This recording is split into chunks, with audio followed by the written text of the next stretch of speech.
La Sociedad Española de Radiodifusión presenta... Ser... ¡Viva la radio! Podcast. Siempre.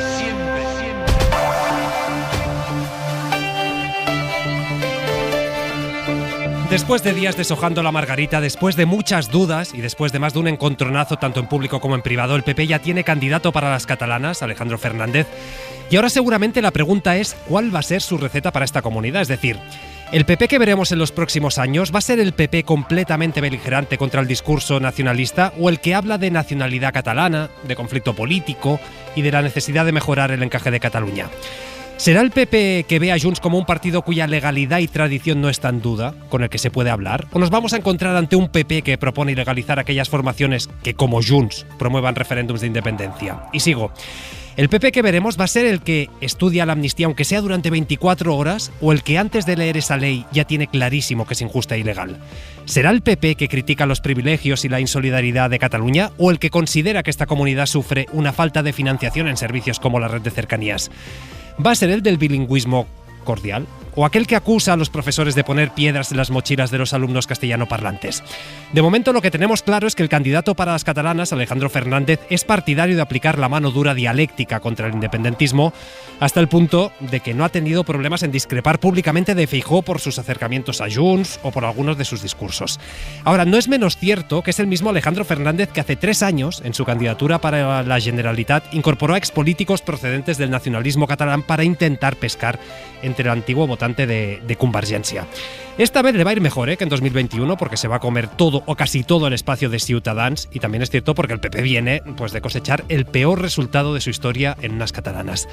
Ahora la pregunta es si, en función de cómo de bueno o de malo sea este resultado, vamos a ver a un PP o a otro. Y es pertinente preguntárselo porque en los últimos meses, aunque sea de forma fugaz, ya le hemos visto unas cuantas caras.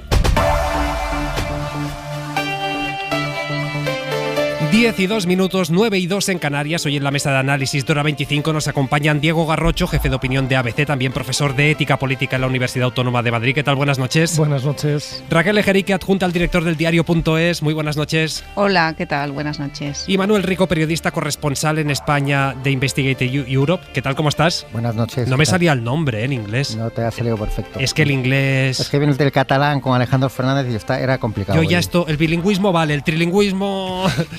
Venga, vamos a empezar hablando de Rubiales. Ella fue la que me subió en brazos y me acercó a su cuerpo. Y yo le dije, olvídate del penalti. Ella me contestó, eres un crack. Y yo le dije, ¿un piquito? Y ella me dijo, vale. Fue el piquito durante todo este proceso con varios manotazos. Porque hoy ha sido otro día horrible para Luis Rubiales. Resulta que la Federación de Fútbol ha apartado de sus funciones a quienes fueron 2 de sus estrechos colaboradores, Albert Luque, director deportivo, y a Rubén Rivera, director de marketing, después de que la Fiscalía haya pedido para ellos 2 años y medio de cárcel por las presuntas coacciones a Jennifer Hermoso. Antón Meana, ¿qué tal? Hola, ¿qué tal, Pablo? ¿Cómo vas? Muy buenas. Claro, resulta que a pesar de que ambos estaban ya imputados, seguían en sus cargos. De hecho, hoy han sido suspendidos de empleo, pero no de sueldo, es decir, Antón, que se van a sus casas, pero que siguen cobrando y no poco dinero. Sí, el contrato de Luque es blindado, alto ejecutivo, jefe de la selección española. Hemos abierto Hora 25 a las 8 de la tarde con ello. Te decía que Rivera y Luque no habían recibido notificación oficial de la Federación. Pues bien, Rubén Rivera nos dice que ha recibido el correo electrónico a las 9:15 y la Federación Española de Fútbol lo ha hecho público y oficial a las 10:15. Por tanto, apartados cautelarmente, se les mantiene el sueldo, pero ya no ejercen sus funciones. Y de hecho, podemos avanzar en la cadena SER que Pedro Rocha tiene previsto reunirse en los próximos días con Luis de la Fuente para ver si el seleccionador considera necesario cambiar el esquema, porque no hay jefe de la selección, o si es suficiente con que él siga al frente del equipo nacional y él como seleccionador pueda dirigir la nave del equipo de aquí a la Eurocopa del mes de junio. Y por cierto, entre el inicio y las 10 ha pasado una cosa importante. Ha contado Joaquín Maroto en el diario AS una carta conjunta de la UEFA y la FIFA a la Federación Española de Fútbol pidiéndoles una fecha inminente de elecciones y que expliquen cuál va a ser el futuro de la federación. Dice Maroto, que ha leído la carta, que hay un tufillo a que quieren intervenir la federación si no toman medidas. Así que, tema importante, lo contamos luego en el larguero. Aquí hay una pregunta también. ¿Esto afecta de alguna forma a la candidatura para el Mundial 2030? Pues mira, no te voy a engañar. No afecta porque nos necesitan. Porque no había más competencia. Es decir, la única candidatura es España, Portugal y Marruecos. Se retiró Sudamérica. Arabia Saudí va a ser en el 34 y por tanto hace falta esta candidatura, España, Portugal y Marruecos, una candidatura que no funciona si una de las tres falla. No voy a ir de chulo, España necesita a Portugal y a Marruecos. Y Portugal y Marruecos a España. Es una candidatura que se sustenta con las tres. Pero España tiene el peso. Más partidos, casi el 65% de los 104 partidos van a ser en España. Y por tanto, no peligra, pero sí que la FIFA no quiere que el país que organice el Mundial del 30 esté con una federación prácticamente en pañales. Pues así está la situación. Gracias, Antón Meana. A ti, muchas gracias. La noticia es esta: Luque y Rivera apartados de sus funciones, pero siguen cobrando sus nóminas. Todo esto tras el escrito de la Fiscalía, en el que también pide 2 años y medio de cárcel para Luis Rubiales. Miguel Ángel Campos, buenas noches. Buenas noches. La teniente fiscal de la Audiencia Nacional pide la apertura del juicio oral y establece las penas. Solicita 1 año de cárcel por la agresión sexual y 1 año y medio más por las coacciones para Luis Rubiales. Pide otro 1 año y medio de cárcel para el exseleccionador Jorge Vilda, al exdirector de marketing Rubén Rivera y al ya exdirector de la selección absoluta Albert Luque por colaborar en las coacciones a la jugadora. La Fiscalía relata que Jenny Hermoso vivió 6 días de presiones continuas, desde el mismo momento del beso forzado al finalizar el Mundial el 20 de agosto, a instantes después en el vestuario, al autobús camino del aeropuerto, al vuelo de Australia a España y durante las vacaciones del equipo en Ibiza. Hubo coacciones directas a la jugadora para que justificase públicamente el beso, amenazas a su familia y amigos, intentos de soborno con un cargo en la federación a su retirada y, como no funcionó, acoso que ejecutó Albert Luque. Deseo que te encuentres muy sola en la vida. Me alegraré si esto sucede, le llegó a decir Luque. El hostigamiento de los acusados, dice la fiscal, solo cesó al 7º día, cuando la FIFA suspendió a Rubiales. Además de las penas de cárcel, la Fiscalía pide que el expresidente de la federación indemnice directamente con 50.000 euros a Jenny Hermoso y con otros 50.000 de forma solidaria junto al resto de acusados. Deseo que te encuentres muy sola en la vida. En fin, todo esto en cuanto al beso no consentido a Jennifer Hermoso, pero es que después está el presunto caso de corrupción durante la etapa de Rubiales al frente de la federación. Hoy se ha levantado el secreto de sumario y Pedro Jiménez. Resulta que hay más contratos, bajo sospecha. La Federación pagó al menos 2,1 millones de euros a la constructora Gruconsa, que está en el centro de las pesquisas, 800.000 euros para reformar el Estadio de la Cartuja y 1,3 millones para adecuar a la normativa municipal el hotel de la Ciudad del Fútbol de Las Rozas, sobre el que pesaba una orden de cierre. Este segundo contrato, dice la UCO, se amañó a favor de esta empresa, según se desprende de las intervenciones telefónicas. Gruconsa entró a trabajar para la Federación con la presidencia de Rubiales y empezó a subcontratar a Dismatec, empresa vinculada al exfutbolista Nené, íntimo amigo de Rubiales. La UCO sostiene que Dismatec es una sociedad instrumental sin actividad y sospecha que Rubiales pudo beneficiarse de las cantidades que le pagaba Gruconsa. Uno de los directivos de esa constructora es Ángel González Segura, hermano del jefe jurídico de la Federación. Según la juez, Ángel era el enlace entre la Federación y Gruconsa para conseguir los contratos. Venga, pues vamos ya con el análisis de este día horribilis, uno más para Luis Rubiales. Raquel, si quieres empiezo contigo. A mí hay 2 cosas de las informaciones de hoy que me sorprenden. La primera, que haya 2 dirigentes de la Federación que estuvieran imputados y que siguieran en sus cargos hasta hoy, que la Fiscalía les pide estos meses de prisión. Pero es que después hay la segunda, que es que de acuerdo los apartan, pero les mantienen el sueldo. Bueno, esto es parte de una actuación de la Federación de Fútbol desde que se ganó el Mundial, que ha sido una actuación vergonzosa, ¿no? Porque una federación de fútbol, con lo que supone la Federación de Fútbol, organiza, bueno, es la organizadora de todo el fútbol español, a excepción de primera, segunda, recibe dinero público, es una entidad privada de utilidad pública y, por tanto, tiene que cumplir ciertos estándares, ¿no? Porque le hemos dado el monopolio de la bandera de España, le hemos dado el monopolio de la selección española y desde luego no ha estado para nada a la altura, ¿no? Los primeros meses, bueno, los primeros días, semanas y meses del beso a Jenny Hermoso no hizo prácticamente nada. La primera declaración contundente del actual presidente de la gestora, Pedro Rocha, fue el día 5 de septiembre, cuando ya incluso había dimitido Rubiales, la FIFA lo había apartado, en fin. Ha sido una reacción muy tardía, ¿no? Y no solo ha sido tardía, sino que ha evidenciado que para que Rubiales haya podido hacer en este tiempo todo lo que ha hecho con impunidad, no lo podía hacer solo, lo tenía que hacer con los cómplices que, sorprendentemente para todos, creo, continuaban en sus cargos y continúan, ¿no? Porque tampoco ha habido ceses, como si hubo 3-4 ceses que, por cierto, fueron forzados por la selección femenina, que pedía cambios justamente en la estructura que hizo posible que Rubiales fuera impune, ¿no? Realmente la Federación ha disimulado, ha apartado de sus funciones no solo a Luque y a Rivera, ¿no?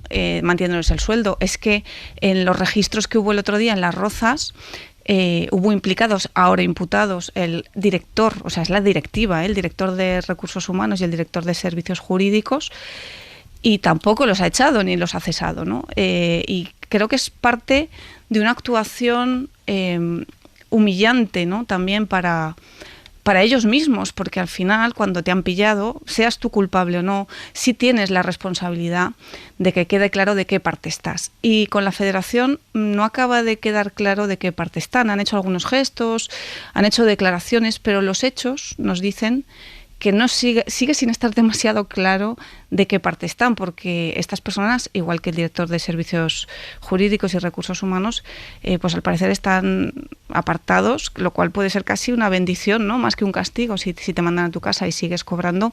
Creo que no es ejemplarizante, no es ejemplarizante para nada, ¿no? Y a mí me parece que esa federación, y en parte por eso el CSD, la FIFA, o sea, el gobierno y la FIFA, al fin y al cabo, están muy preocupados porque ven que hay una inacción. Por cierto, una inacción que no se ve ahora. O sea, todo el mundo que está cerca del fútbol sabe desde hace muchos meses que es insostenible que se haya ido Rubiales y que continúe intacto el rubialismo. ¿Tú cómo lo ves, Diego? Bueno, tiene muchísimas aristas este caso y casi podríamos remontarnos a antes de la cuestión del beso de Jenny Hermoso. Yo creo que todo lo que rodea a la Federación de Fútbol es una expresión más de cómo en este país en ocasiones tenemos un problema de selección de élites inversa. Es decir, hacía falta muy poco para entender o para entrever que Luis Rubiales y su séquito no eran las personas más idóneas para ocupar un puesto que, si efectivamente es de una entidad privada, como señalaba Raquel, tiene una utilidad pública y casi tiene una dimensión de embajada de la marca país. Es decir, es algo muy sensible y que habría que cuidar muchísimo a quién se escoge. Y en este sentido, los compañeros del Confidencial, insisto, mucho antes del Mundial Femenino, venían reportando una serie de informaciones que parecían señalar a Rubiales y que hacían pensar que muy probablemente esta persona no era, desde luego, la más idónea. Luego yo también extendería, es decir, a mí me cuesta mucho reconocer la ejemplaridad de la FIFA. Es decir, que yo creo que esto no es simplemente una película de buenos y malos, sino que muy probablemente tenga también una dimensión de espectacularización moral. Yo creo que la trayectoria de la FIFA es lo suficientemente, o está lo suficientemente empañada como para no reconocerla como un agente, podríamos decir, inmaculado. Y eso hace que todavía, digamos, se empañe todavía más todo lo que tiene que ver con la gestión del fútbol. Aunque ahora efectivamente parece que la FIFA está siendo mucho más ejecutiva. Pero yo sí sospecho, digamos, de que esos intereses puedan parecer tan blancos. En la cuestión jurídica no entro, sobre todo porque hay una parte, la que tiene que ver con las coacciones, que no es pública y en principio yo tengo una extraordinaria confianza en los operadores jurídicos y creo que la Fiscalía está cumpliendo con su función. Estoy convencido de que la sentencia, cuando exista, será ajustada a derecho y en ese sentido no me gustaría fijar posición porque, como digo, sobre todo en lo que atañe a las coacciones, hay mucha parte de la información relevante a la cual yo no he tenido acceso y además yo no soy un experto jurista. Pero sí creo que el fútbol, como tantas regiones de nuestro país, tiene un problema y yo a veces casi apelo a una dimensión estética y es el sociograma. Es que hay un parecido demasiado evidente, hay una semejanza en la corrupción en este tipo de personajes, en cómo hablan, cómo se mueven, cómo se expresan, y yo creo que sería un buen momento para que no dependiéramos o dejáramos de depender de la acción y de las decisiones de personas concretas y que instituciones como la Federación de Fútbol estén protocolizadas cómo tienen que actuar en este tipo de casos, porque creo que las instituciones están bien construidas cuando tienen protocolos de actuación que hacen posible que, aunque la persona que está al frente no sea la más idónea, se activen. Y yo creo que lo que estamos viendo es que pues todo está dependiendo de las decisiones que toman personajes no demasiado completos, me atrevería a decir. Claro, es que, Manuel, el mundo del fútbol, al que siguen millones de chavales en el mundo, no sé si está siendo todo lo ejemplar que cabría esperar, ya no en este caso, sino si vamos echando la vista atrás en varios de los que ha habido en los últimos años. Sí, bueno, estás siendo absolutamente generoso en tu forma de plantearlo, ¿no? Sí, quiero decir que antes estuvo Ángel María Villar, que salió, pues por un escándalo, mayor no, porque Rubiales va camino de superar también a Villar en esto, pero por otro escándalo, ¿no? O sea que ahí sí que hay una pauta y una muy clara y una tendencia muy clara, ¿no? A ver, yo creo que es evidente, y Raquel lo comentaba, Rubiales salió forzado, pero fueron entregando las piezas que eran imprescindibles, pero mantuvo el control. El rubialismo permaneció en puestos claves. Es absolutamente asombroso que Albert Luque como director deportivo y Rubén Rivera como director de marketing hayan seguido hasta hoy, ¿no? Ya que les manden a casa pagándoles sin trabajar, me parece de otra dimensión, ¿no? Pero es que Tomás González Cueto, que se supone que era fue detenido la semana pasada, está en la trama, digamos, de la corrupción. Sí.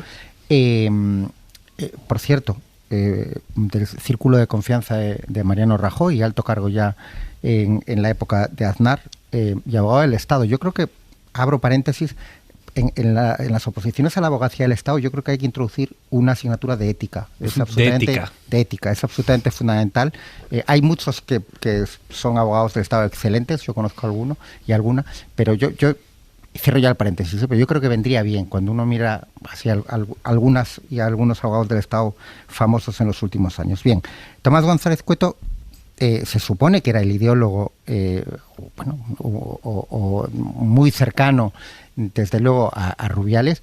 Estuvo hasta la semana pasada, cuando fue detenido, cobrando también en torno a 300.000 euros, pero en toda esa trama, y no salió cuando salió Rubiales. Es un intento de mantener, con el que han triunfado hasta ahora, de mantener el control todo el tiempo que han podido, ¿no?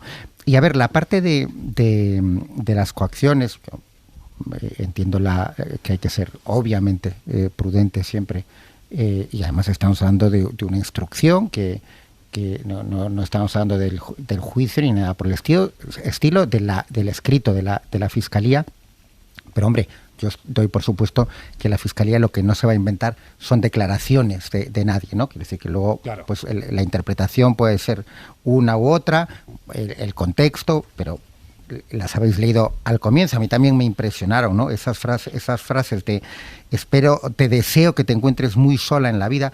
Justo antes acusa en teoría Albert Luque a Jennifer Hermoso de ser mala persona, ¿no? O sea, si no te pliegas a lo que exige la mafia, eres mala persona.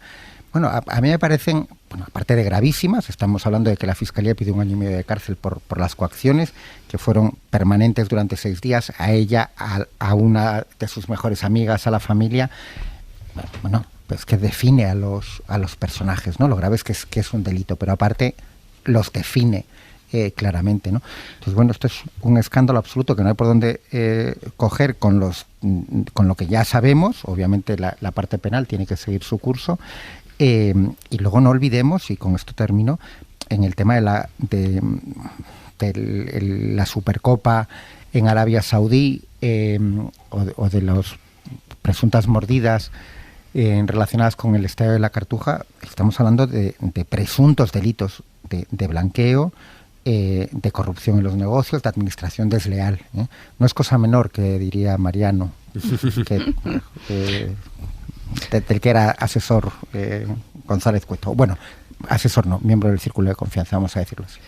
Este caso yo creo que también debería servirnos para cuestionar, al menos en parte, esta dimensión ejemplar que siempre se proyecta con el deporte y que yo creo que es excesiva.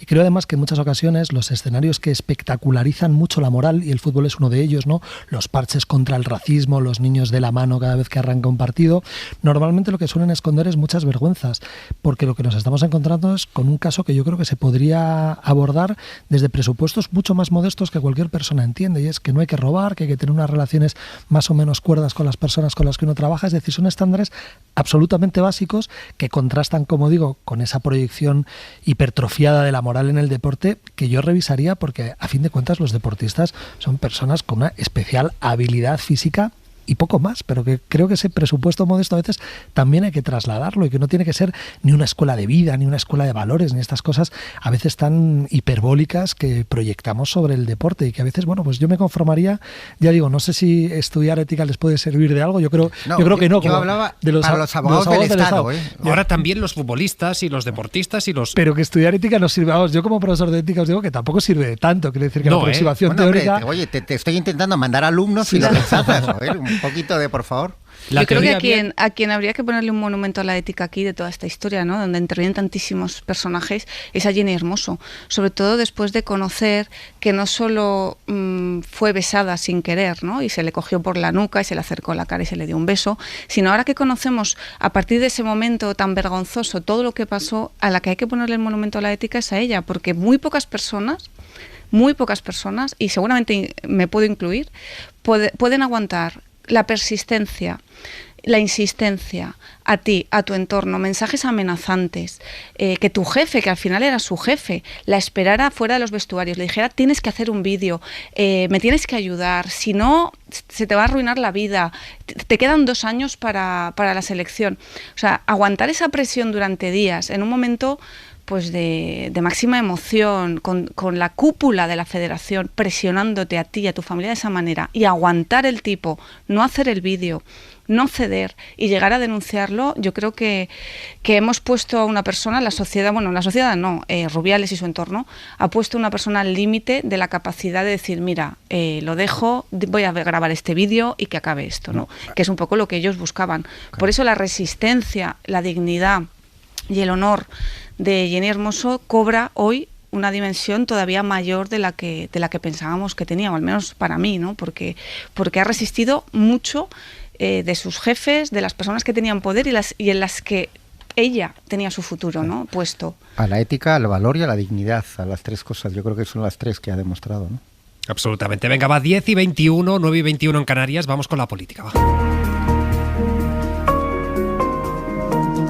Y lo hacemos con uno de los nombres propios del día. A mí solo me queda decir con toda la humildad del mundo lo agradecido que estoy por ser vuestro compañero y lo orgulloso que estoy de formar parte del equipo de Alberto Núñez Feijóo. Lo hemos pasado mal. Y es que sí, Alejandro Fernández ya es oficialmente el candidato del PP a las catalanas. David Junquera, ¿qué tal? Buenas noches. Buenas noches, Pablo.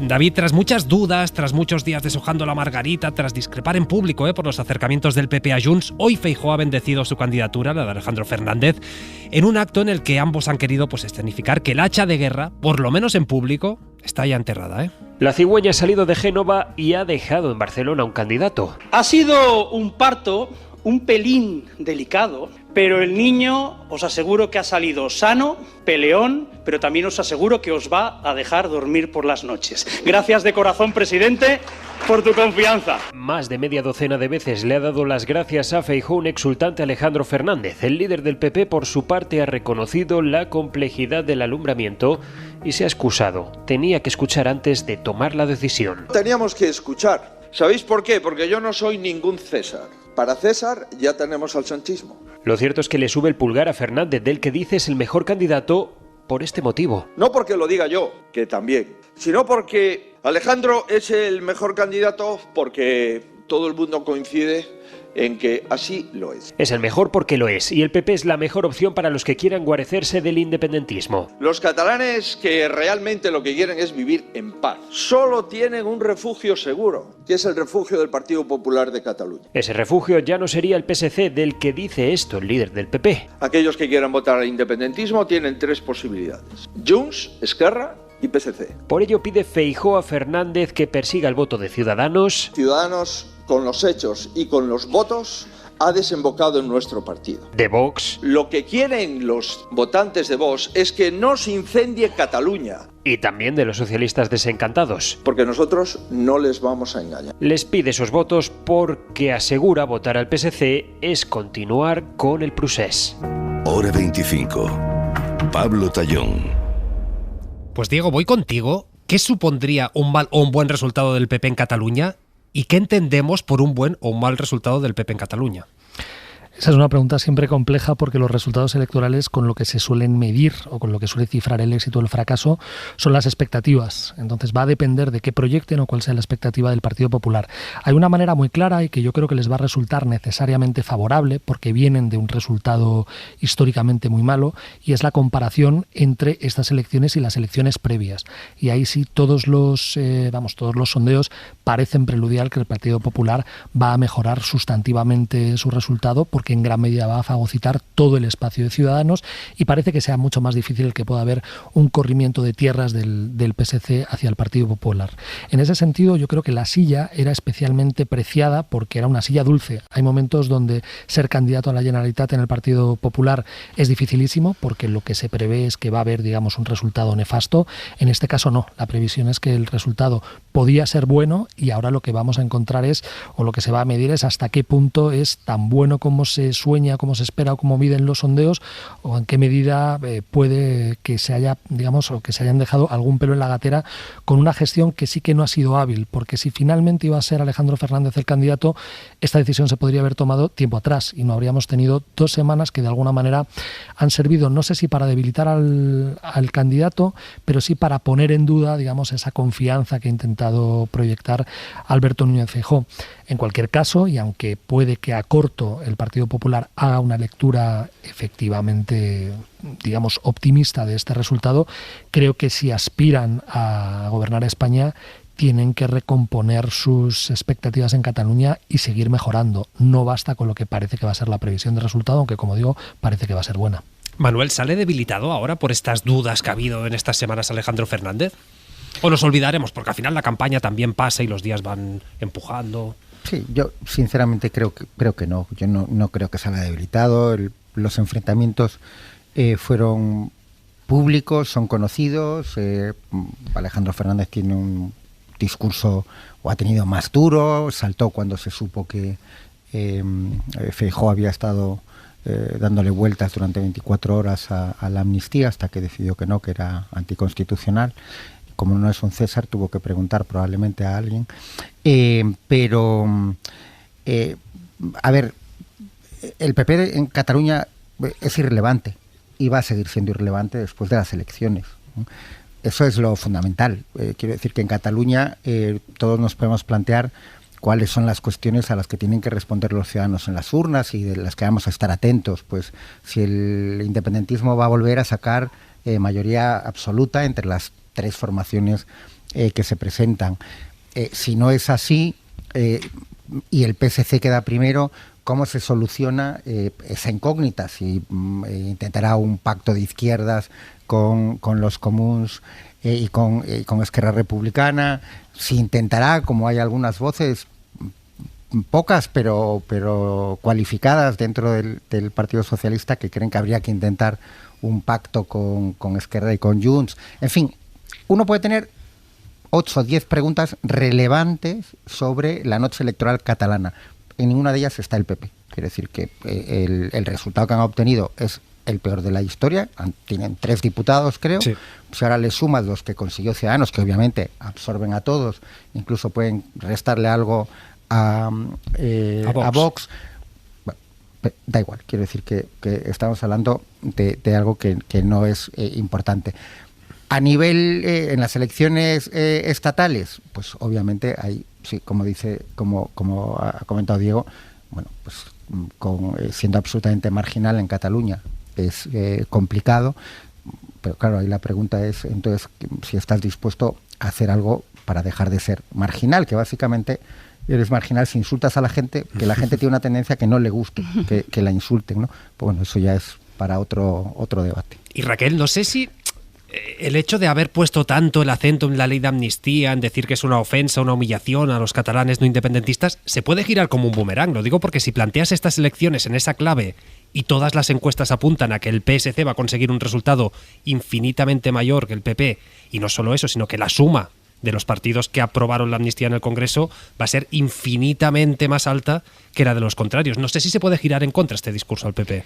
Bueno, evidentemente la ley de amnistía, si ya era el tema central antes de que fueran convocadas por sorpresa las elecciones catalanas, pues claro, en la campaña catalana podemos ya prever lo mucho que el PP va a agarrar esa estrategia, que no la ha soltado todavía, ¿no? Pues se recrudecerá, se intensificará conforme vayamos avanzando hacia el 12 de mayo. Alejandro Fernández tampoco se caracteriza precisamente por su compadreo con el independentismo, ¿no? Ni siquiera, bueno, él evidentemente ha marcado una línea tan clara que gran parte del enfrentamiento con Feijóo es justamente se produce públicamente, ¿no? Que esto es una cosa bastante inusual, o estamos poco acostumbrados en España, ¿no? Que un dirigente de un partido diga claramente en público, en Twitter, que su partido se está equivocando con algo, ¿no? Y él lo ha hecho cuando bueno, no sabemos exactamente qué pasó, ¿no? Que Sirera se reunió con alguien de Junts, luego que era un café, y luego, bueno, cuando el PP admite que estaban dispuestos a indultos o que estudiaron la ley de amnistía, y ahí Alejandro Fernández salta y públicamente, ¿no? Dice aquella frase de que no sé qué hay que hablar con ellos y tal.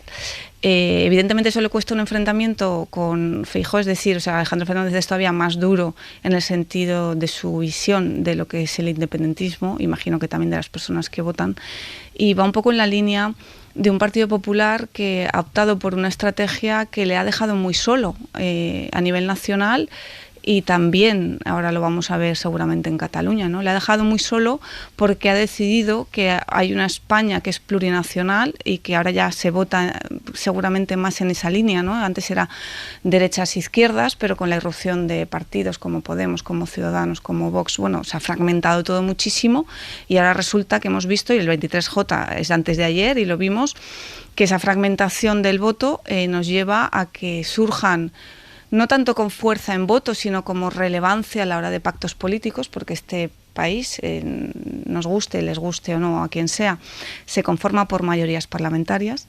Y bueno, partidos independentistas como el PNV, como Junts, como RC, han resultado cruciales para las formaciones de gobierno. El Partido Popular Nacional y también Alejandro Fernández, por las declaraciones que hace, han decidido que esos partidos, esa España plurinacional, los partidos independentistas o nacionalistas, son una línea roja para ellos. Y es una estrategia muy dura y muy arriesgada, porque les ha dejado alineados con Vox, y solamente con Vox, es su único socio posible.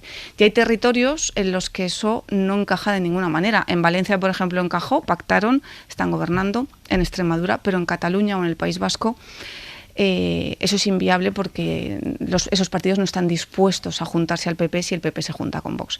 Entonces es una estrategia muy arriesgada y muy en solitario que han emprendido, y que deja fuera una parte de España, especialmente de catalanes, con los que no van a poder sumar nunca jamás, ¿no? Entonces, en ese sentido, evidentemente, el Partido Popular de Cataluña, como el nacional, está abocado a un pacto posible con Vox y con nadie más, con lo cual sus opciones de gobierno son bastante escasas. Yo creo que un Partido Popular un poco más respetuoso, con ideas políticas que, por supuesto, pueden ser discutibles y pueden no gustarte, claro que sí, pero de eso a que lo consideres casi ilícito, ¿no? Como ha habido, o ilegítimo, como hemos escuchado a algunos dirigentes, pues yo creo que es un error. Es un error porque es cerrar los ojos a una realidad que existe aunque no te guste, y es un error político porque te impide gobernar nunca. Entonces tus votantes, ¿para qué te votan? Para que gobiernes, ¿no? Si no vas a conseguir gobernar de ninguna manera, pues no sé hasta qué punto esa estrategia política puede ser acertada. Vamos a seguir hablando de las catalanas, porque hay varias novedades. Dejadme apuntar, porque es noticia de última hora, nos lo comentan los compañeros de Barcelona. Sabéis que los funcionarios de prisiones estaban ahí en una pugna con el Govern, están pidiendo la cabeza de la consellera de Justicia. Pues bien, han anunciado que quieren, por lo menos es su plan, llevar a cabo una huelga entre los días 26 de abril y 11 de mayo. ¿Esto qué quiere decir? El inicio de la campaña electoral y la jornada de reflexión, 26 de abril y 11 de mayo, no todo el periodo. Por un lado el 26 de abril, por otro el 11 de mayo, así están las cosas. Seguimos hablando de política, Radio Televisión Española. Madre mía, cómo está Radio Televisión Española. Todo esto a la vuelta, va. 10:38, 9:38 en Canarias. Estamos en la mesa de análisis de Hora 25 con Diego Garrocho, Raquel Ejerique, Manuel Rico. Estábamos hablando de las catalanas, habíamos hablado de Alejandro Fernández, ya confirmado, ya candidato del PP, ya sabemos que irá solo, sin coalición con Ciudadanos, pero es que esta precampaña, ya lo saben, tiene otro nombre propio. Un país no avança, efectivament, si té un govern que surti rendit Pues bien, a casa. hoy hemos conocido el nombre de esta candidatura con la que Carles Puigdemont quiere presentarse a las catalanas. Se va a llamar Junts más Puigdemont per Catalunya. Que no sé los expertos en marketing, pero de entrada, Junts más Puigdemont per Catalunya. Antes decíamos, en función, Manuel, voy a empezar contigo, decíamos, el PP, ¿qué supone un buen resultado para el PP? Un mal resultado, ¿qué entendemos por un buen o mal resultado?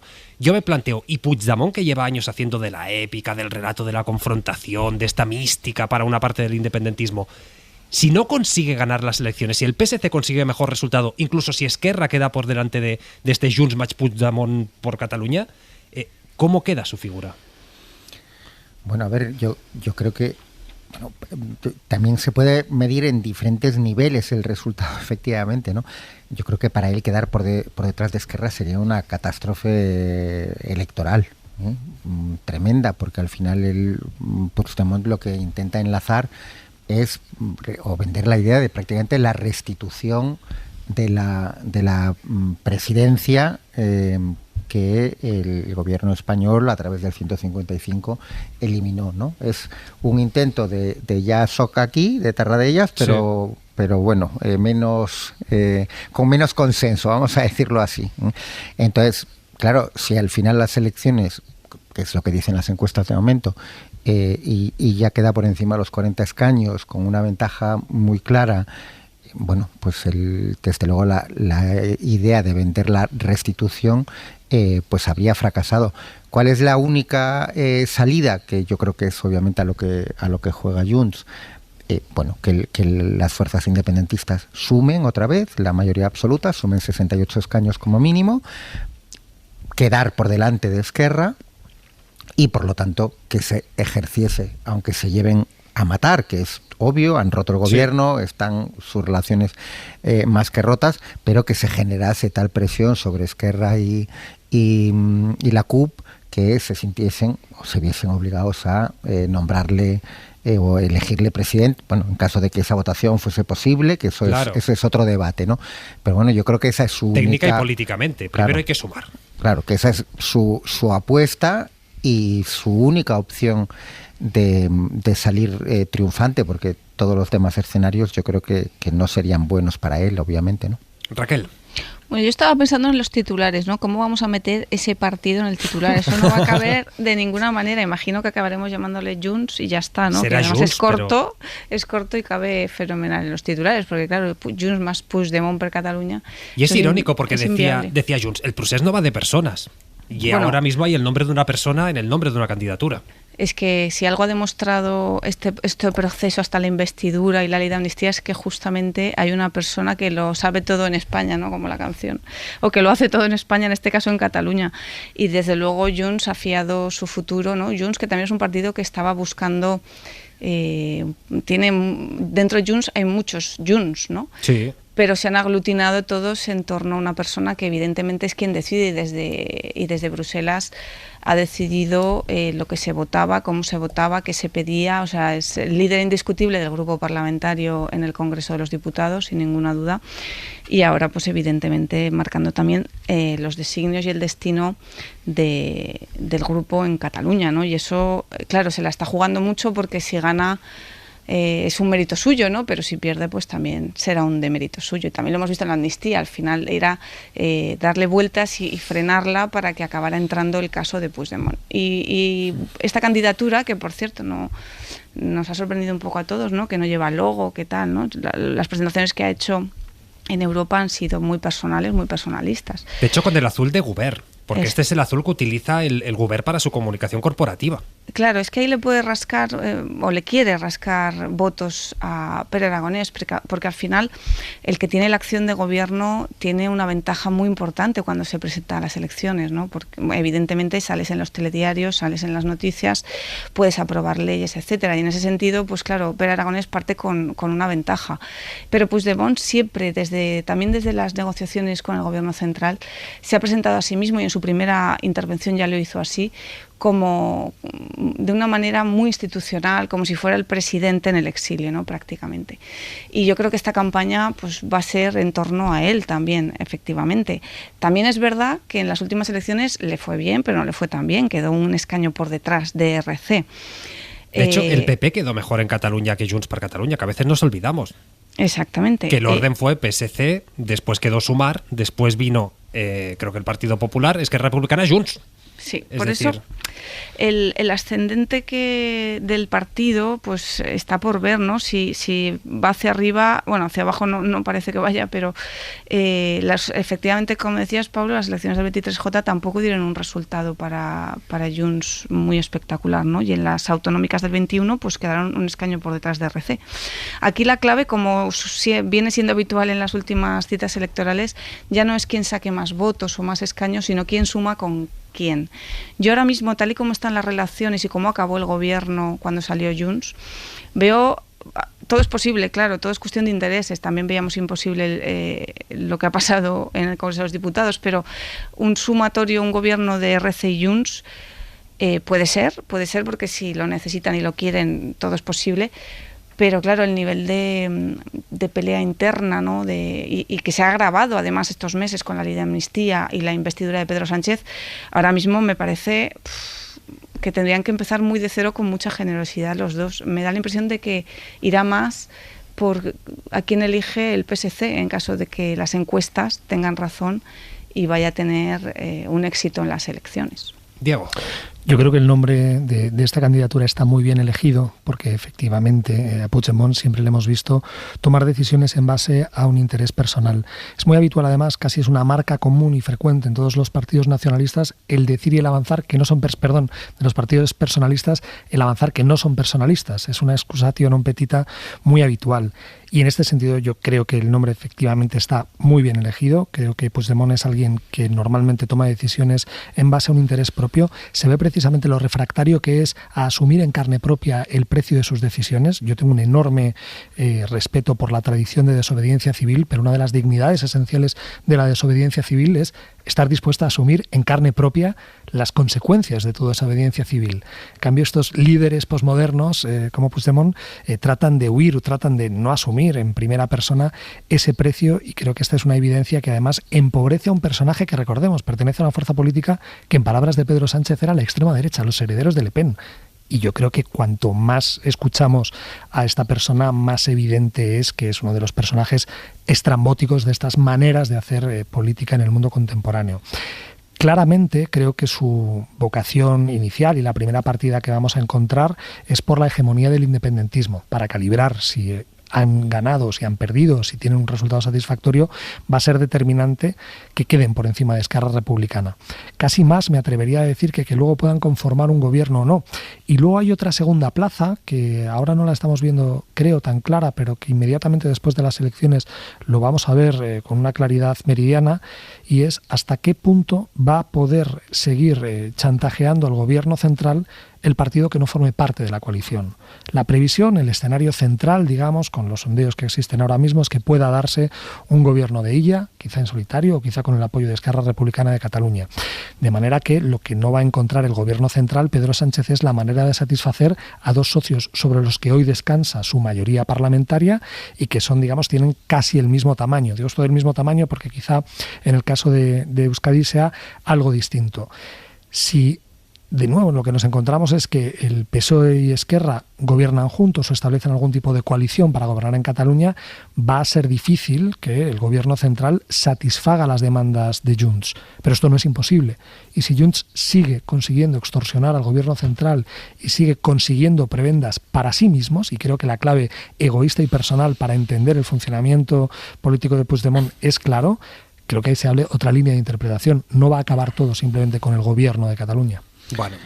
Yo extorsionar, la verdad es que me parece una palabra un poquito fuerte, creo que es un delito. Sí. Pero bueno, la interpretación literal, pero vamos, la mantengo. Yo creo que podemos mantener un lenguaje en este sentido. Quiero decir que una extorsión, sí, hay una amenaza. Por ejemplo, Pujol extorsionó a Aznar. Pues podríamos revisarlo, es decir, a mí no me escandalizan este tipo de palabras, pero sí creo que lo que hay es una transacción de intereses claros. Porque y con la política en principio es una negociación en el que los números son los que obviamente fuerzan los escenarios de negociación, pero desde luego, si en tu forma de analizar los hechos, Pujol también extorsionó a Aznar y Aznar fue víctima de una extorsión y el gobierno de Aznar es el gobierno producto de una extorsión, entonces pues alabo tu coherencia. Yo no lo comparto tampoco para Aznar. No del mismo tamaño, ¿eh? Además, yo creo que aquella fue mayor. Por ejemplo, con Arzayus, si nos guiamos de lo que decía Arzayus, fue mayor, pero bueno, nada. Pero es que es interesante, es decir, que la miseria de un partido político no legitima la miseria de otro. No, o sea, yo te he preguntado si tú le aplicabas la misma coherencia y como se la aplicas, te acabo de decir que yo alabo que consideres que el gobierno de Aznar fue producto de la extorsión. A mí me parece que no. A mí me parece que Aznar pasó en horas 24 a llamarle a Pujol enano habla castellano, a hablar catalán en la intimidad, que es un cambio poderoso y llamativo, pero yo no considero que pactar con Pujol en aquel momento fuese producto de una extorsión, fue producto de los resultados de marzo del 96. Si hay una transacción de intereses personales, cambia la cosa. Bueno, y en el caso de Puigdemont evidentemente lo hay, es decir, que no nos estamos moviendo en un escenario ideológico donde lo que se están pactando son cuestiones políticas, que eso sí es legítimo. Lo que nos estamos encontrando son con una élite política que está utilizando el Código Penal como moneda de cambio para intereses que son personales. Y eso yo, una y otra vez, lo llamaré extorsión. Perdóname, no tengo ningún problema. Yo puedo considerar que para Aznar llegar a presidente de gobierno era una cuestión personal y estaba dispuesto a hacer lo que hizo. Por ejemplo, ya que estamos hablando de elecciones en Cataluña, cargarse a su líder en Cataluña. Me parece absolutamente personal, pero bueno, ese es otro debate, ¿no? Fenomenal. Vamos a hablar mucho de catalanas, de pactos, de líneas rojas, pero es que hoy también es noticia, lo decíamos antes, el lío en Radio Televisión Española. Y es que el Consejo de Administración de la Televisión y Radio Pública ha escogido a Concepción Cascajosa como su nueva presidenta tras la enorme crisis abierta con el cese de su predecesora y también del jefe de contenidos de la Federación. Javier Gregori, buenas noches. Buenas noches. A ver, a Cascajosa la han nombrado los consejeros propuestos por el PSOE, por Unidas Podemos y por el PNV, mientras que el PP ha puesto el grito en el cielo porque esta nueva presidenta temporal, es militante socialista, Javier. Concepción Cascajosa nació en 1979 y preside el Observatorio de Igualdad de Radio Televisión Española. Fue elegida consejera de la corporación hace 3 años en representación del PSOE, aunque cuando se presentó al concurso público para elegir al presidente de Radio Televisión Española quedó en el puesto 86 entre los candidatos que optaron al mismo. Es doctora en Comunicación Audiovisual por la Universidad de Sevilla, con premio extraordinario, y profesora del Departamento de Comunicación de la Universidad Carlos III de Madrid. Y ha escrito 9 libros y un centenar de publicaciones académicas. También colabora con varias revistas y prensa escrita y, tal como dijo en la comisión del Congreso con motivo de su nombramiento como consejera, es militante del PSOE. Y precisamente este es el punto que más han criticado hoy fuentes del Partido Popular, que acusan al presidente del Gobierno, Pedro Sánchez, de poner al servicio de sus intereses a Radio Televisión Española, y creen desde el PP que con Cascajosa la radio y la televisión pública pueden convertirse en la avanzadilla mediática de la Moncloa. Gracias, Javier Gregori. 10:51, 9:51 en Canarias. Mariola Cubells, buenas noches. Buenas noches, Pablo. ¿Qué tal? Como saben los oyentes, la experta en televisión de La Ventana, también de otros programas de esta casa. No te voy a preguntar cuál es tu favorito, Mariola, que aún nos va a doler. ¿Te imaginas? No me pongas en esa... No. En ese brete. Todos sois maravillosos. Pero sabemos cuál es tu favorito. Que te iba a preguntar para Damis, ¿qué ha pasado en Televisión Española? Es decir, la sensación es que ha explotado una olla a presión que llevaba tiempo ahí cociéndose, que ha explotado y no entendemos qué pasa. No, déjame de todas formas que diga, me hace gracia que diga el PP lo de que, bueno, Pedro Sánchez dice que tal, en fin, de momento ellos han conseguido mandar sin mandar, es decir, porque todo esto se ha generado gracias fundamentalmente a los 3 votos suyos en el Consejo. Bueno, esto es fruto, es muy difícil de resumir, pero yo voy a intentarlo.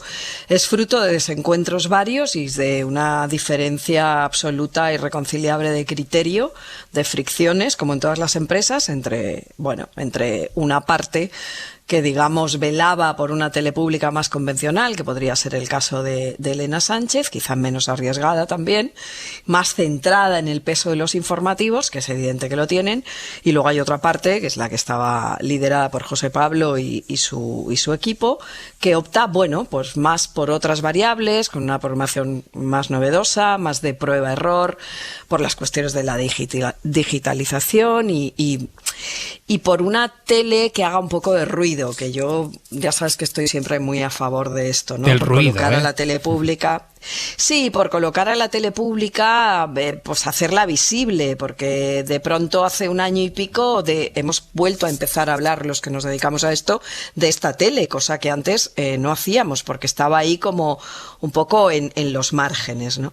Y entra ahí la propuesta de Broncano. Pero antes de esto es lo que ha colmado el vaso. Pero antes de esto, claro, hay un montón de información off the record que no te puedo dar, pero sí, antes de esto que no escucha ya, nadie ya hasta ahora, Antes de esto ya había, en fin, una crisis interna que venía de lejos, que era un desencuentro, te digo, total y absoluto entre esta presidencia interina de Elena Sánchez, que hemos de recordar que llega a su puesto a propuesta del PSOE también, y el equipo de alta dirección, al que ella, por cierto, no puede elegir, tiene que asumir, porque esto es así en la tele pública, y a cuyo frente estaba a José Pablo, que yo insisto en que bueno, que han intentado este comité poner a esa tele, bueno, en otro lugar, en fin, lo que yo te decía de que incluso con polémicas consiguiera que se tuviera en cuenta. Y con esto había un consejo de informativos que, digamos, no sería el mejor de la historia, ya sabes, Pablo, que vale, yo lo puedo decir clarito, y unos políticos que a mi juicio no se han tomado demasiado en serio tampoco las señales de alerta. He de deciros que estas informaciones, esta confrontación nos iba llegando tímidamente a muchos de nosotros, que la situación era explosiva, y si nos llegaba a nosotros, yo quiero pensar que le llegaba también a representantes políticos. Y oye, cascajosa, Entonces, porque escuchábamos ahora al PP decir es verdad, es decir, tiene carne socialista. Ahora abriremos el debate de si es ético, de si es lo correcto, porque este es otro debate, pero ¿es reputada dentro del sector? Mira, una de las cosas que te quiero decir, a Cascajosa la conocemos muchos periodistas, muchos colegas. Concepción, pero bueno, los que la queremos le llamamos Conchi. Conchi es una mujer honesta, es éticamente irreprochable, sabe de televisión muchísimo, cree profundamente en el servicio público, tiene una cabeza muy bien amueblada, y yo creo que con eso ya estaría, ¿no? O sea, es decir, son valores que a mí personalmente me parecen más que suficientes. Y luego yo creo que ella tiene una cosa que ahora en esta coyuntura es muy importante, que es quiero pensar y quiero creer que tiene un poco piel de rinoceronte para aguantar los envites que le quedan. Entonces, a mí me da igual que sea militante del PSOE, es que me da igual que tenga esa ideología progresista. Yo quiero que ella haga lo que creo que puede hacer, por lo que yo he visto que ha sido siempre su trayectoria, ¿no? Nos quedan, Mariola, pocos segundos para tener que ir a Publi, pero entonces, ¿con Broncano qué pasa? ¿Esto se sabe? Broncano, sí, con Broncano, la espoleta es el tema de Broncano. A finales de diciembre José Pablo se reúne con él, comunica a la presidenta que Broncano puede que acepte, cosa que a todos les sorprende, y comienza un periodo de negociación entre una parte y en otra. He de decirte que también entre varias partes, de hecho, y la parte de Broncano. Y parece que todo va a salir bien, se apalabra. Al final se dice que 3 años igual no se acepta, pero 2 años sí, y cuando ya está todo sobre la mesa, de pronto la presidenta se abstiene, el proyecto cae, hay más reuniones entre la propia presidenta y el presentador, se le ofrece un contrato de 1 año y ya entonces Broncano dice que no, ¿no? Y entonces ahí se queda como todo en stand-by y eso insisto en que es un poco la gota que colma el vaso. A mí no me parece mal, no sé si me ibas a preguntar eso, no me parece mal la apuesta de Broncano desde el punto de vista de que una tele pública también tiene derecho a ser competitiva y a intentar encontrar en caladeros distintos talentos distintos, ¿no? Y gente que sea realmente competitiva. Pues Mariola Cubelch, experta en televisión, colaboradora de La Ventana, mil gracias de verdad por entrar a horas intempestivas en Hora 25. Un abrazo enorme. Por ti lo que sea, ya lo sabes. Un abrazo. Chao, chao, hasta luego. 10:57, 9:57 en Canarias. Ahora abrimos el análisis, porque claro, aquí hay una pregunta, es decir, Mariola Cubells, experta, dice, Concepción Cascajosa tiene todas las aptitudes para el cargo. La pregunta es, ¿el carné de militancia socialista la inhabilita o no? A la vuelta lo debatimos. Y antes de seguir con el análisis, sabemos que muchos de ustedes están pendientes del cielo, están pendientes del tiempo, así que Natacha Payá, buenas noches. Buenas noches. Vamos a empezar a ver si podemos traer buenas noticias. ¿Qué nos espera para mañana? Pues os aconsejo poneros un chubasquero y cortavientos, ya que en las próximas horas muchos de los avisos de la EMET continuarán activos y se mantendrán hasta mañana. La lluvia caerá con intensidad en Galicia, oeste de Castilla y León, Extremadura, oeste de Castilla-La Mancha y la mitad occidental de Andalucía. La nieve también volverá a aparecer en los Pirineos y en amplias zonas de la meseta norte y en el resto de los sistemas montañosos, pero en cotas más altas. El viento importante volverá a soplar con intensidad en gran parte de la península, como hoy, y con rachas superiores a 80 kilómetros por hora. Así que habrá que extremar las precauciones si salimos a la calle, conducimos o directamente si participamos en las procesiones previstas para mañana, Jueves Santo. Pues sí, precaución, no guarden el chubasquero. Natacha, gracias. Buenas noches, gracias.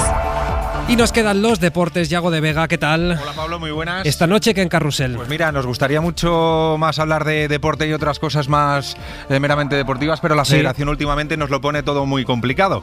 Hoy vamos a hablar de esa petición del Ministerio Fiscal que solicita 2 años y medio de prisión para Luis Rubiales, expresidente de la Federación, por el caso Jenny Hermoso y por coacciones.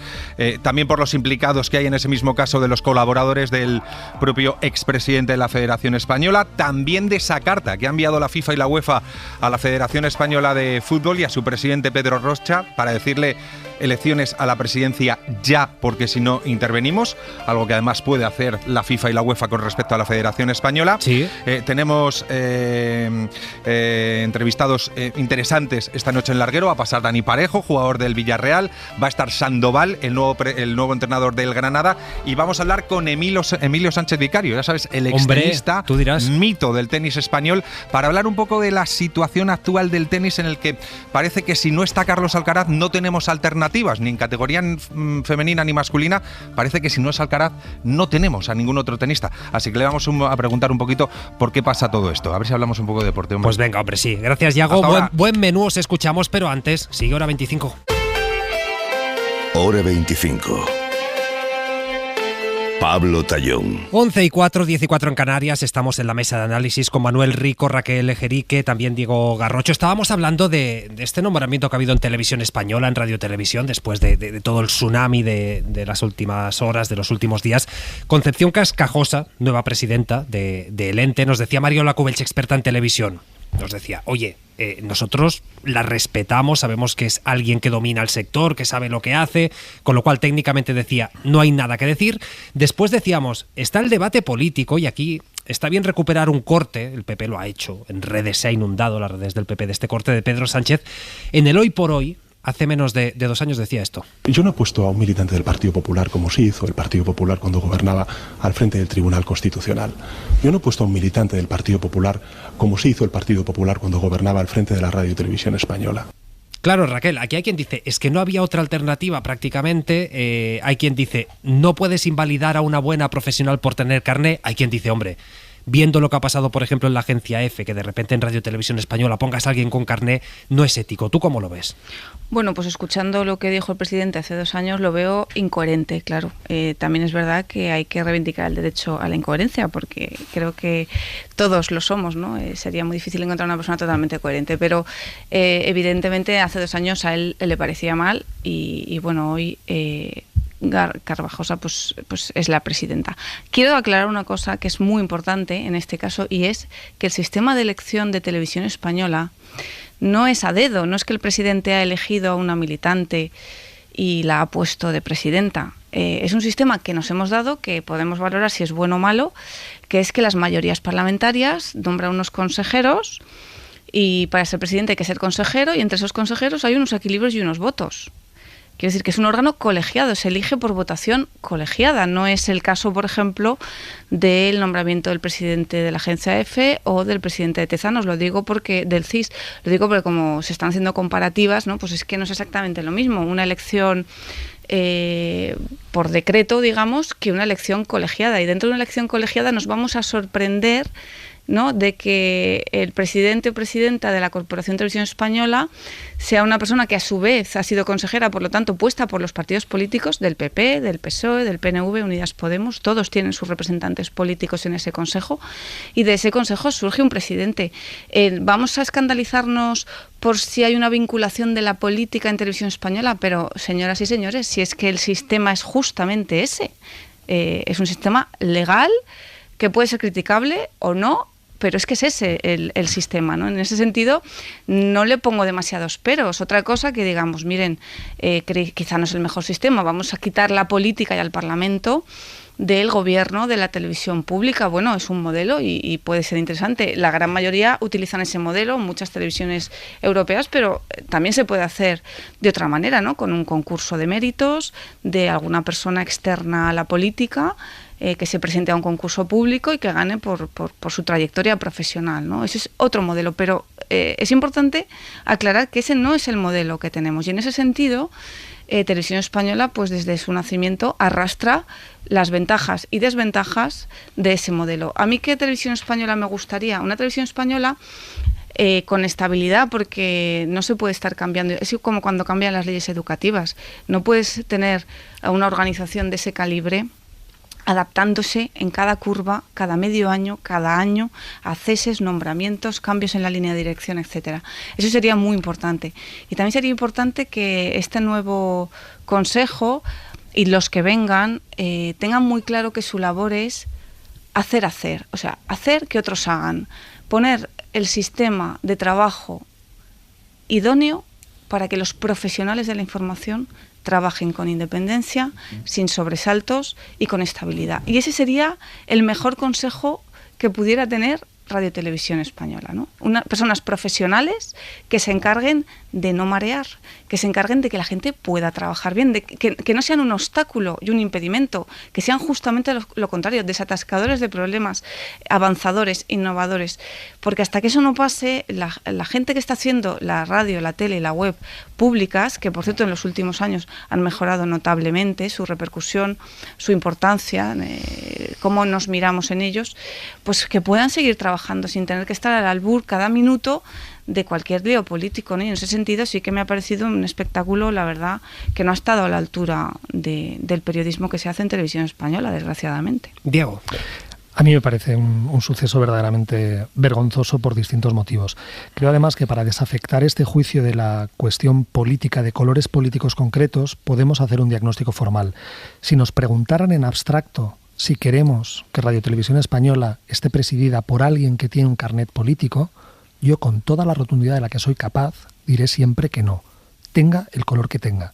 Porque creo que una entidad tan importante para arbitrar la opinión pública y el acceso a la información tiene que ser independiente y además tiene que exhibir y generar esa apariencia de independencia. Y parece obvio, y además está dentro del catálogo de obligaciones que tienen los militantes de los partidos políticos, concretamente los del Partido Socialista, hay una colección, digamos, de deberes vinculantes que de alguna manera colisionan con lo que se espera de un órgano que, insisto, tiene que ser independiente y tiene que Pero Diego, responder... perdona, los consejeros del PP, nombrados por el PP, ¿tú crees que son independientes también? Creo que hay un grado más de dependencia cuando tienes el carné de un partido.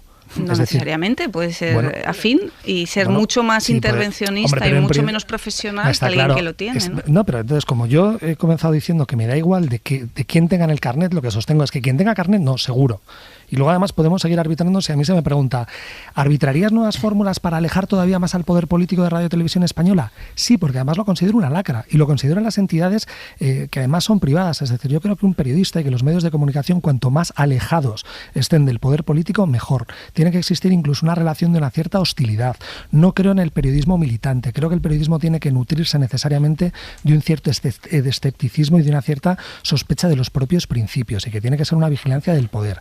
En el caso además de Radio Televisión Española, en el momento en el que José Luis Rodríguez Zapatero, con buen criterio, renaturaliza su estructura y lo que sostiene es que se va a regir por criterios de no mercado, es decir, que no va a tener publicidad, ya no sirven los criterios que antes se han dado de que tiene que ser competitiva, porque lo que es un recurso público, que lo que tiene que brindar y proteger es el derecho constitucionalmente consagrado de tener acceso a una información veraz.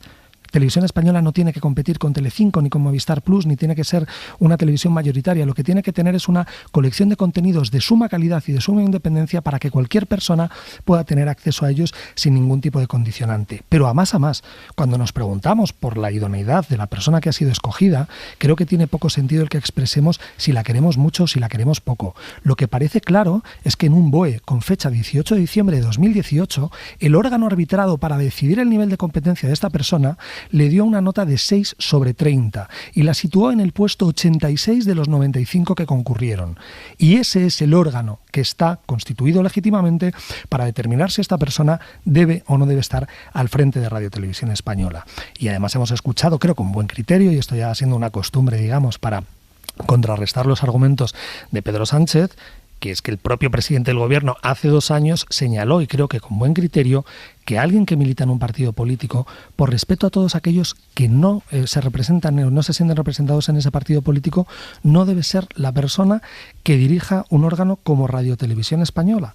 E insisto, yo creo que podemos aspirar a un poder independiente, a una Radio Televisión Española que no tenga servidumbres políticas, e insisto, me da exactamente igual. Y si el Partido Popular lo hizo igual de mal, el juicio tiene que ser exactamente igual de severo. Y creo que además quienes somos de alguna manera profesionales de la comunicación tenemos que redundar y exigir de una manera absolutamente simétrica siempre este ejercicio de independencia. E insisto, es que no simplemente es que tenga carnet, es que parece que quien la evaluó pues ha sostenido que no es la persona más idónea. Manuel. Claro, Diego dice, en abstracto deberíamos aspirar a esta cuestión, y yo estoy de acuerdo. Y es más, en concreto, también yo creo que es preferible que no tenga carne. Pero claro, la vida no es en abstracto. Por fortuna la vida es en concreciones. Y entonces lo que nos ha demostrado la experiencia es que podemos tener la tele de Urdaci o podemos tener la tele de Luis Fernández. Podemos tener la tele de Sánchez o podemos tener la tele de Elena Sánchez, del otro, de José Antonio Sánchez, del PP. Uh-huh.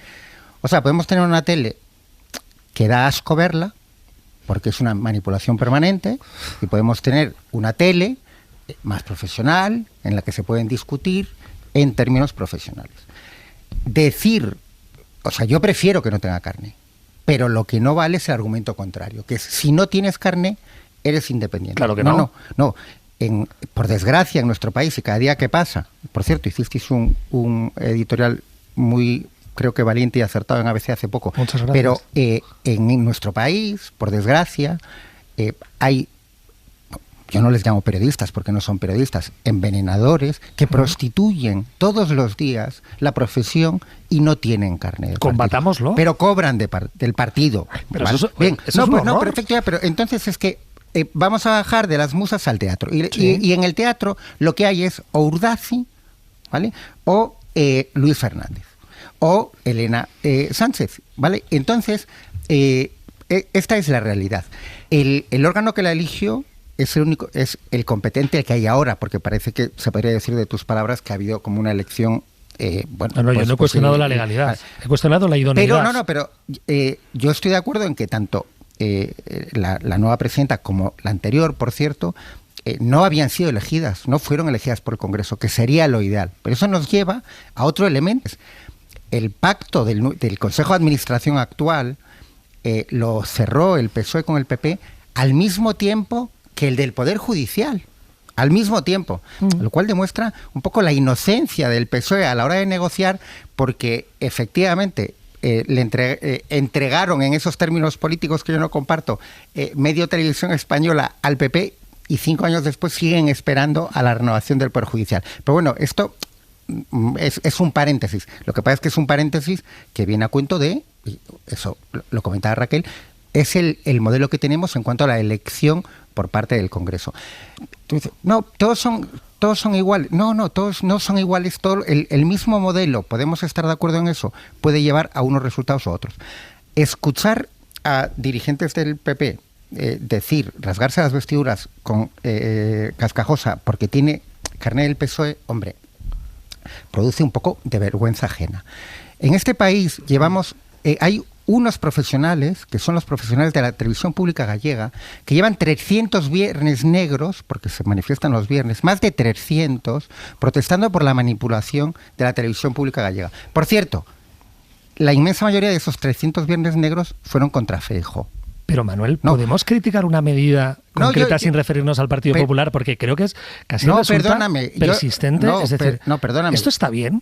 Que tenga carné. Si es que es mucho más sencillo. ¿De verdad, como periodistas, queremos esto? No, perdóname. Pero es que yo te lo he dicho claramente. Y esta mujer, insisto, es que vamos a ver, lo que quiero, prefiero es que no me interrumpas porque yo no te he interrumpido. Digo, hablando de preferencias, esa es mi preferencia. Fenomenal. Entonces, mi primera, creo que fue mi primera o mi segunda frase es: yo preferiría que no tuviese carné, ¿vale? Pero luego, como estamos en este mundo, hay que analizar las realidades. Y las realidades es que no tener carné no garantiza nada.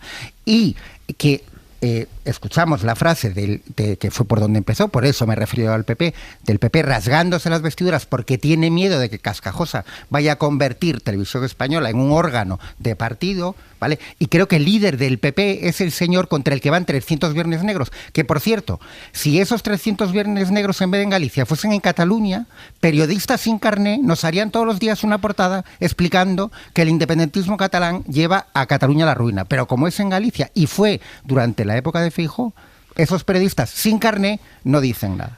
Yo de verdad que creo, y voy muy rápido, pero que es que creo que podemos analizar los errores del Partido Socialista y los excesos del Partido Socialista sin tenernos que remitir a Galicia, a lo mal que lo ha hecho el PP, a Urdaci, y insisto, que es que esta mujer quedó la 86 de 95. Y ya sé que se puede ser muy malo no teniendo carné, pero es que creo que no tener carné es condición necesaria y no suficiente. Y creo además, y con esto concluyo, que es obligación de la prensa conservadora vigilar los excesos de los conservadores y que es obligación de la prensa progresista vigilar los excesos. Pero de usted que no ha habido ningún exceso, ha habido una votación entre un consejo elegido legítimamente porque un día se decidió que Televisión Española estuviera gobernada en su consejo de administración. Pero si yo no estoy diciendo que sea ilegal. Replicando las mayorías del Congreso. Lo que digo es que no es que lo ha elegido, a esta señora Cascajosa no la ha elegido Pedro Sánchez, es que es la que se podía, o sea, las mayorías de dentro de ese consejo han elegido a una consejera. Bueno, y ha resultado ser ella. Se le pueden achacar cosas, por ejemplo, yo le achacaré si comienza una manipulación, si se ocultan casos que perjudiquen al PSOE, si la televisión empieza a ser permeable a ciertas órdenes políticas, saldré la primera, pero que hasta día de hoy, aunque como dice Manuel, pues yo las responsabilidades con carné, aunque sea de militante, ¿no?, que es el carné más base que hay, pero aunque sea así, a priori no me gustan. Pero lo que ha pasado hoy no es la politización nueva que ha salido una señora que han nombrado desde la Moncloa, es el sistema de elección que los españoles están de acuerdo y votaron en su momento de Televisión Española, y eso ha tenido muchas consecuencias, muchas de ellas nefastas, ¿no? Cambiemos ese sistema, pero que pues, no ha habido una politización de Televisión Española en este caso, que es que se han votado los procedimientos como se votan siempre desde que existe esta televisión. Y se ha hecho un mal uso de esos procedimientos. Está vivo el debate sobre Televisión Española, lo están viendo, pero es que tenemos noticias de última hora, 11:20, 10:20 en Canarias. Sara Canals, buenas noches. Hola, ¿qué tal? Buenas noches. Como saben, es nuestra corresponsal en Washington porque acaban de recuperar los cuerpos de 2 de los 6 desaparecidos al derrumbarse el puente de Baltimore. Sara, ¿cuál es la última hora? Sí, lo acaban de confirmar las autoridades locales en rueda de prensa ahora mismo. Han anunciado que se han recuperado 2 cuerpos de los 6 que estaban buscando, los 6 desaparecidos. También que han encontrado esta mañana una camioneta roja a unos 7 metros de profundidad y han confirmado también la nacionalidad de estas víctimas de origen latinoamericano, de países como México, Guatemala, El Salvador y Honduras. Y es que recordemos que si ayer en Baltimore se hablaba de una operación de búsqueda, de rescate, hoy se habla de recuperación de los cuerpos. No hay esperanzas ya de que los ahora 4 desaparecidos sigan con vida. Unas operaciones de rescate complicadas por el temporal de niebla y de lluvia que está haciendo en Baltimore y que está provocando que la visibilidad en el fondo del río, del agua, sea prácticamente nula.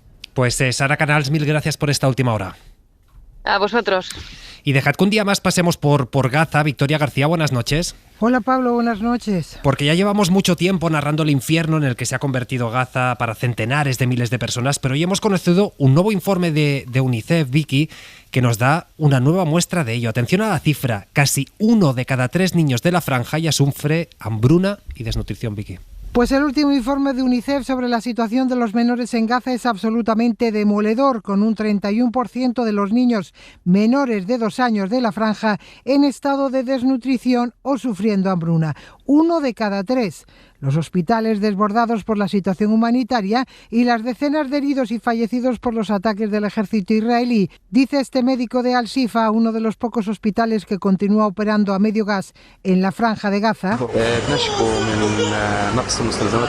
Aquí atendemos a los niños que llegan heridos o con quemaduras tras los bombardeos. A algunos podemos salvarlos, a otros no, pero no tenemos medios para darles vitaminas ni proteicos alimenticios. Solo en Rafah más de 600.000 niños y niñas están atrapados y no tienen un lugar seguro donde ir. El conflicto ha dañado sus hogares y ha destrozado también familias enteras. Pero es que el hambre está llevando a las personas a la desesperación más absoluta. Vicky, en las últimas horas hemos conocido más muertes de palestinos que intentan conseguir la comida, la ayuda humanitaria que las organizaciones les lanzan desde el aire. El lanzamiento desde el aire de ayuda humanitaria a Gaza habría provocado el ahogamiento de 18 personas, según las cifras que da el Ministerio de Sanidad de la Franja, que se lanzaron al mar para conseguir la comida antes de que los paquetes llegaran a la playa arrastrados por las olas, y las redes que protegían la carga terminaron enrolladas en sus pies y provocaron su hundimiento. Camille Rodin representa a la ONG Ayuda Sin Armas de Estados Unidos. Por un lado, nosotros les lanzamos ayuda y comida, por otro, mandamos tanques, armas y dinero a Israel para que los mate. Mejor dejar de enviar a Israel ayuda y buscar otra forma de hacerles llegar comida a los palestinos. El gobierno español tenía preparadas 26 toneladas de alimentos que ha lanzado en las últimas horas desde 2 aviones del Ministerio de Defensa español con la ayuda de Jordania. Francia y el Reino Unido también han lanzado cargamentos en las últimas horas. Sigue a Hora 25 en cadenaser.com y en las redes sociales. En Twitter, @Hora25 y en Facebook, Hora 25. Bueno, estamos a punto de acabar, pero muchos de ustedes ya están de vacaciones, otros las van a empezar mañana y sé que muchos disfrutan en el cine. Hemos detectado una señal. Dios mío. ¿Se han avanzado en los estrenos? Hoy han llegado a los cines, por ejemplo, este Godzilla, que es una de las esperadas. Hay un debate, pasa en San Juan, pasa en Navidad, en Reyes. ¿Películas bíblicas sí o no? Manuel.